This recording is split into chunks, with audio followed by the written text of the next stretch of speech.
We're just here to do some media, obviously for Cage Warriors for the title fight. Yeah, to headline Cage Warriors London on the UFC weekend is a massive deal. So I've worked my whole fighting career to get to this point. So I think the fight was just inevitable, and it has to be for the belt. I think everyone wants it. Everyone knew it was a fight to make, and there's no other fight in the division which I think anyone's interested in the slightest, apart from me and Wes. London's pretty much my hometown. I bring a good crowd with me, bring a lot of support. Yeah, every time I fight there's so much excitement in the room, so I can't wait to win the belt in my hometown.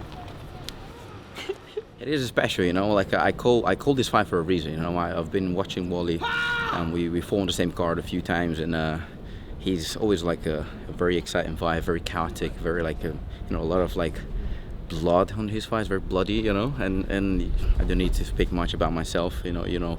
I've been walking through the fire for so long. I always had the hardest fight possible. I always was going against the real competition, and now being the main event, you know, in a fight that I called out for, like you know, for the belt that I've been looking for the past 8 years when I moved to London. It's just special. It's like I'm not surprised. It's just like a seeing everything happening, like I dreamed, like I visualized 8 years ago. It's good. It makes me feel good, and I'll wake up today feeling like I'm already the champion. They just don't know yet. So I'm fighting Daniel Conrad. Look, a real good competitor. You know, I think it's going to be a very hard fight. I've not shied away from anything. All the sparring rounds I didn't want to do, I've done them. I've gone out, I've got the training, and I'm prepared. I'm more than ready, and I'm really looking forward to this. It's going to be a good fight. Yeah, I watched it live. Yeah, of course I was surprised. Everybody's surprised at the flying armbar. Look, it's a really good showing, and makes it even more better for me for fighting him. 3's a magic number. 3 for 3 again. That's what you can expect, and you can expect bigger and better performances by everyone. Maybe not from Marin, because you can't get much better than his last performance. Activity is key in this game. Activity is key, you know, because if you're not fighting, you're not learning, you're not growing. So, you know, you can only get good at fighting by fighting. So that's what 2025 was, and 2026, you know, as I've been very vocal with, is the year we get in, and the year we really do it. For the fans that don't know me and have never been to Cage Warriors and never watched me fight, I think it's fair to say that I'm going to give you more than your money's worth. I always come for the finish. I would say I'm one of the most entertaining fighters on the roster. You know, if you're still debating whether or not to grab them last few tickets to Cage Warriors 203, you know, don't, because it's going to be a serious night. For the last fight, I had the injured head, so but I didn't even think about the pulling out. I was just managing to do what I can do. So I was working on my left side, and I've been practicing this liver shot, left hook, and as you could see, I get this liver shot for the fight.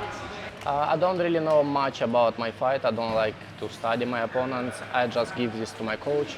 They study my opponent, and I just do my hard work and training, and I trust my team. And on March 20th, you can expect 3 beautiful wins for BST Academy.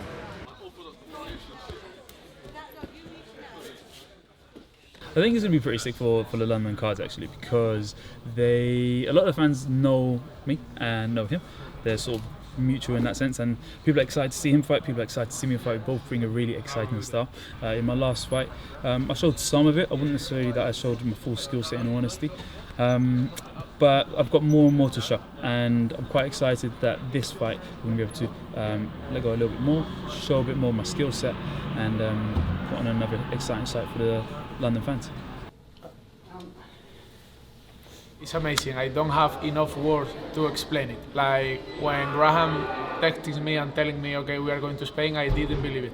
3 years ago, I came here in July to UFC London, a fight night that there are 2 Spanish fighters were fighting there. On Friday was Cage Warriors. Like this time is always happening the same, but this time I'm in the card and was fighting another Spanish guy. And I told to my girlfriend, I hope that one day I can be fighting here in Cage Warriors, in the Indigo, in the Odos Arena. And look, 2 years later, I'm here fighting in the Odos Arena. So a dream come true. So you have to believe and hard work, and everything will come true. We both want to get. He wants to get back in the UFC. I want to get into the UFC, and this fight is like kind of like you know, who's gonna go ahead, you know. So yeah, that's why you can expect like that we're going all out, you know, because we both wanna get into the UFC, and that's why we have to prove it on Friday. So it's gonna be a banger, yeah. If I get the chance, I want to check his grappling, of course. I know he's also a good grappler, and he's really good in scrambling and getting back up and stuff. So yeah, I'm expecting a hard fight as well, of course. It's a big challenge, probably the biggest challenge I've had. So yeah, I'm really excited about that fight. You definitely have to tune in because it's going to be a banger for sure.